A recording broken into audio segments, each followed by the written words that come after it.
নমস্কার, কেমন আছেন সবাই? বিট্টুর দিনযাপনের আরও একটি নতুন ব্লগে আপনাদের সকলকে স্বাগত জানাই। তো আজ হলো রবিবার, 19শে জ্যৈষ্ঠ।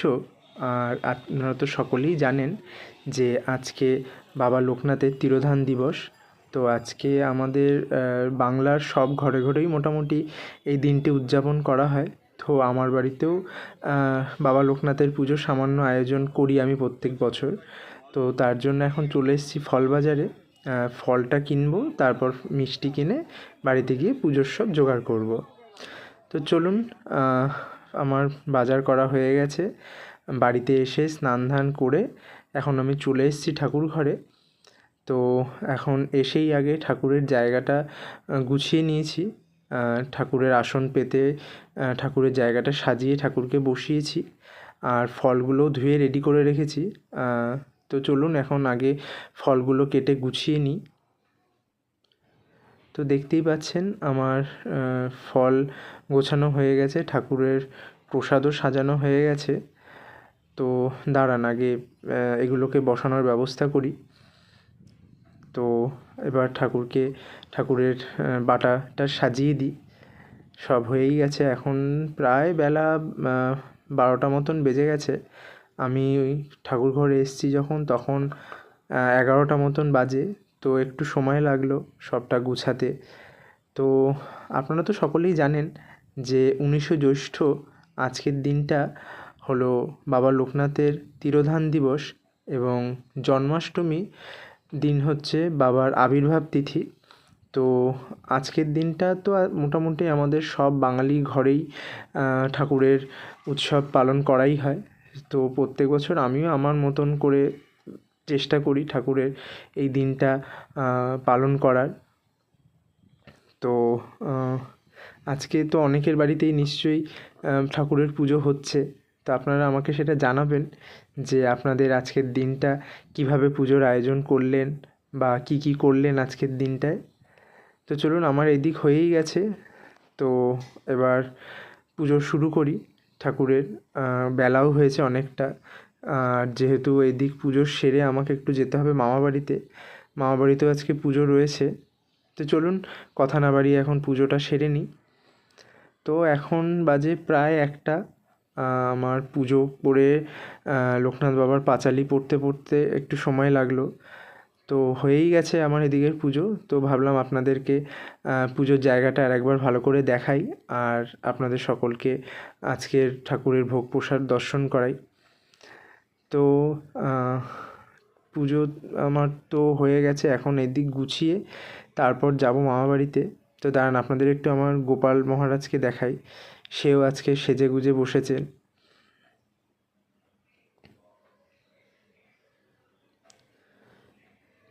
তো আমার এদিকের পুজো হয়ে গেছে, এখন একটু সময় লাগবে, এই জায়গাটা গুছাতে হবে।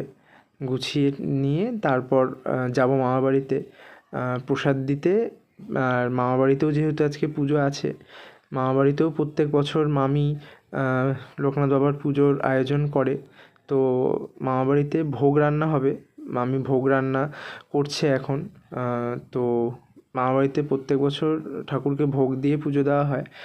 আমার বাড়িতে আমি আজকে ভোগ দিয়ে পুজো দিই না ঠাকুরকে, যেহেতু আপনার বাড়িতে জন্মাষ্টমীর পুজো হয়। তো সেদিন একবারে গোপালের এবং লোকনাথ বাবার পুজো একসাথেই আমি সেদিনকার ঠাকুরকে ভোগ দিই।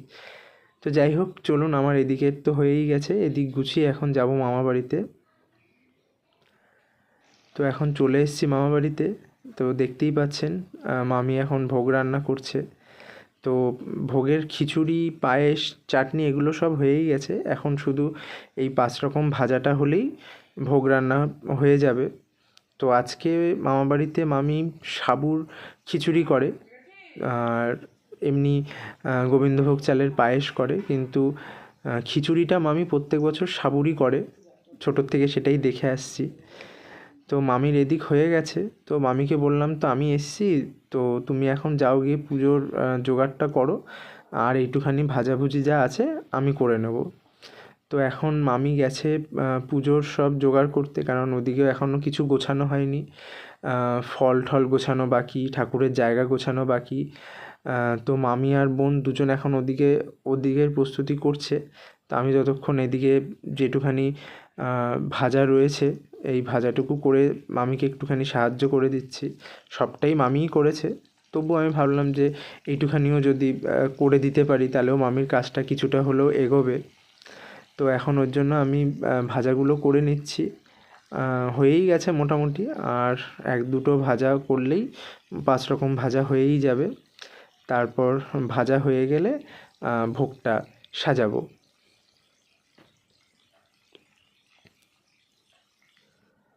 তো দেখতেই পাচ্ছেন আমার এদিকে সব ভাজাভুজি হয়ে গেছে, আর এখন মামিও সব থালা বাসন দিয়ে গেছে ঠাকুরের ভোগ সাজানো।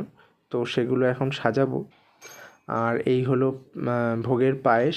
মামি এটা আগেই করে রেখেছে। ভোগের পায়েস আর এটা হলো ভোগের চাটনি। এগুলো মামি আগেই করে রেখেছে। তো আমি এখন শুধু এগুলো গুছিয়ে দেবো। মামি আর বোন দুজনে ওদিকে ঠাকুরের পুজোরটা গুছাচ্ছে। তো আমার এদিকে ভোগ সাজানো হয়েই গেছে, দেখতেই পাচ্ছেন। তো ওদিকে ওদের হয়ে যাক, তারপর ভোগগুলো ওখানে নিয়ে যাওয়া হবে।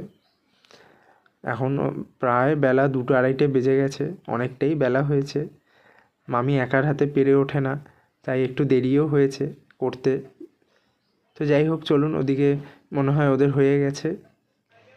তো এদিকে সব সাজানো হয়ে গেছে, ঠাকুরের সামনে ভোগও দেওয়া হয়ে গেছে। বাকি যার সব কিছু আমার বোন করেছে, ওই সবটা সাজিয়েছে এখানে ঠাকুরের জায়গা, ঠাকুরকে ফুল দিয়ে সাজানো বা বাকি সবটা ও করেছে। তো যাই হোক, এখন মামাবাড়ির পুজো হবে। আমি আর এখন বসবো না, আমার প্রচণ্ড খিদে পেয়েছে। আমি এখন বাড়ি যাব, আবার সন্ধেবেলা মামাবাড়িতে আসবো। তো যাই হোক, আজকের আমার ব্লগটা আমি এখানেই শেষ করছি।